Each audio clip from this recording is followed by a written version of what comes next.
அடுத்தது பிஜேபி வேட்பாளர் கோயம்புத்தூரில் அண்ணாமலை நிற்கிறார் அப்படின்னு வந்திருக்கு. அண்ணாமலை நின்னாருமே அங்கே கம்யூனிஸ்ட் நிற்கிறதுனால திமுக பக்கம் ஓரளவு அண்ணாமலை வெற்றி பெறுவதற்கு இங்கே வாய்ப்பு இருக்குது. ஏன்னா கம்யூனிஸ்ட் எதிர்ப்பக்கம் படமில்லை. இங்கே டிஎம்கேன்னு இருந்தால் அண்ணாமலையும் ஜெயிக்க முடியாது. அவன் நான் ஓட்டுக்கு 5000 கொடுத்துருவேன். அதனால் திமுக அண்ணாமலை கோயம்புத்தூரில் நிற்பதனால் பிஜேபிக்கு அந்த இடம் வந்து இது ஒரு சில வினாடிகளுக்கு முன்பு கிடைத்த செய்தி. அதனால் பிஜேபிக்கு ஒரு சீட்டு வர்றதுக்கு அதுவும் கோயம்புத்தூர் வாய்ப்பு இருக்கிறது. காரணம் திமுகவில் பலமில்லாத வேட்பாளர் கம்யூனிஸ்ட் போட்டதுனால. தமிழிசை சவுந்தரராஜனுக்கு தென் சென்னை கொடுத்துருக்காங்க. ஆனால் அதுலேயும் பிரச்சனை இருக்குது. நல்ல பெண்மணி அவர், பாவம் கவர்னரையே விட்டுட்டு அரசியலுக்கு வரணும்னு இருக்காங்க. இங்கே தென் சென்னையில் பிராமணர்கள் அதிகம், அந்த ஓட்டு அப்படியே பாஜகவுக்கு விடும். நாடார்களும் அதிகம். தென் சென்னையில் டி நகர் இங்கெல்லாம் வந்து நாடார்கள் அதிகம். தமிழிசை சவுந்தரராஜன் நாடாகராக இருப்பதால் அந்த ஓட்டம் அவருக்கு கிடைக்கும். அதனால் கொஞ்சம் டஃப் ஃபைட்டு கொடுப்பார். ஆனால் வேளச்சேரியில் வந்து முக்குளத்தூர் அதிகம். அவங்க ஓட்டு அது ஒரு 40,000 ஓட்டு இருக்குது முக்குளத்தூர் ஓட்டு வேளச்சேரியில். அவர்கள் ஓட்டு யார் பக்கம் போகுதோ அது ஒரு டேர்னிங் பாயிண்ட்டாக இருக்கும். ஏன்னு கேட்டிங்கன்னா தமிழச்சி தங்கப்பாண்டியன் முக்குளத்தூரை சேர்ந்தவர். அதனால் அந்த இது வந்து ஜாதியின் அடிப்படையில் அங்கே போவதற்கும் வாய்ப்பு இருக்குது. அதனால் தென் சென்னையில் வந்துக்கிட்டு தமிழிசை சவுந்தரராஜன் ஒரு டஃப் ஃபைட்டு கொடுப்பார். கடினமான ஒரு போட்டியை உருவாக்குவார். ஆனால் வெற்றி பெறுவார் என்று சொல்வதற்கு இல்லை. அண்ணாமலை மட்டும் கோயம்புத்தூரில் வெற்றி பெறுவதற்கு வாய்ப்பு இருக்கிறது. இதுதான் பிஜேபி பற்றிய செய்தி. திமுக பற்றிய செய்திக்கு வருவோம். கூட்டணியை பற்றி அங்கே ஒன்றும் இல்லை, குழப்பம் இல்லை, எல்லாம் முடிச்சுட்டாங்க. ஆனால் ஸ்டாலின் ஒன்று சொல்கிறாரு, 40 தொகுதியிலும் ஸ்டாலின் தான் வேட்பாளரான். நான் ஸ்டாலின் தான் வேட்பாளர்னா இப்போ எதுக்கு 9 கட்சி கூட்டணி வச்சுருக்கீங்க? 9 கட்சி கூட்டணி வெளியில் அனுப்பிட்டு நீங்கள் தனியாக நின்றுக்கிட்டு தைரியம் இருந்தால் சொல்லுங்கள், ஸ்டாலின் 40 இதில் வேட்பாளர் ஒரு தொகுதியிலேயாச்சும் ஜெயிக்கிறீங்களா அனுப்பாரு. எல்லாத்தையும் 10 பேரும் சேர்த்து வச்சுக்குவாராம். ஒரு கம்யூனிஸ்ட் கட்சிக்கு நீங்கள் தான் வேட்பாளரா? அப்போ திருமாவளவனுக்கு நீங்கள் தான் வேட்பாளரா? அப்போ அவங்களுடைய செல்வாக்கெல்லாம் என்ன ஆகுறது? ஒவ்வொருத்தரையும் வச்சுக்கிட்டு ஒவ்வொருத்தரையும் சுற்றி ஷீல்டு வச்சுக்கிட்டு பாதுகாப்பு கவசத்தை வச்சுக்கிட்டு கேட்டால் நான் தான் வேட்பாளர், நான் தான் தலைவர், இப்போ முதலமைச்சர்னு வெக்கம் இல்லாமல் எப்படி சொல்கிறாருன்னு தெரியல ஸ்டாலின். அதனால் அடுத்து கனிமொழி கொஞ்சம் உளறி இருக்காங்க. கனிமொழி என்ன சொல்லியிருக்காங்கன்னா, வெற்றி வாய்ப்பு பிரகாசமாக இருக்கிறதாம். ஏன்னா பிஜேபி அதிமுகவும் பிரிஞ்சு நிற்கிறாங்கல்ல, அப்போ வெற்றி வாய்ப்பு பிரகாசமாக தான் இருக்கும். கனிமொழி அடுத்தது என்ன சொல்கிறாங்கன்னு கேட்டிங்கன்னா, ஒரே மகிழ்ச்சி அவங்களுக்கு. ஏன்னா அவங்களுக்கு சீட்டு கிடைக்குமான்னு பெரிய சந்தேகம் இருந்தது.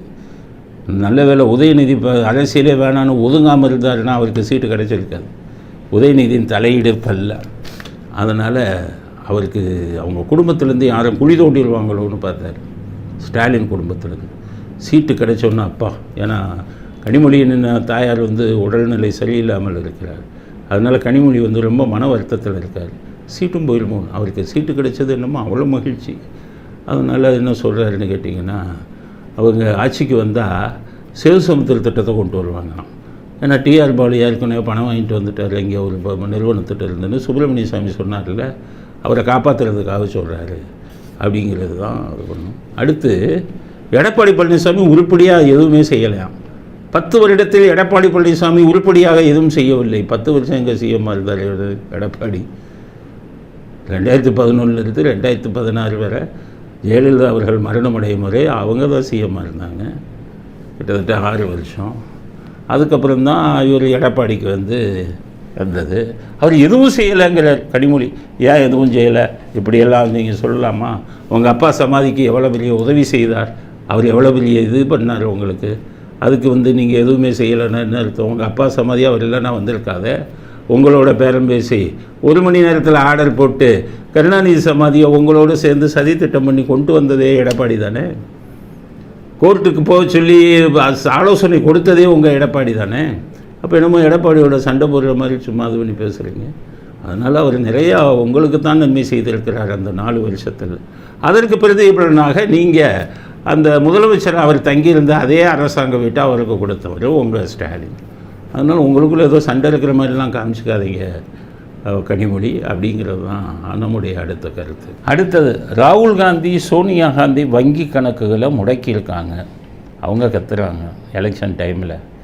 மோடி அரசாங்கம் இப்படி பண்ணிருச்சான்னு. இந்த விஷயத்தில் நாங்கள் ராகுல் காந்திக்கும் சோனியா காந்திக்கும் ஆதரவு தெரிவிக்கிறோம். இது பெரிய தப்பு.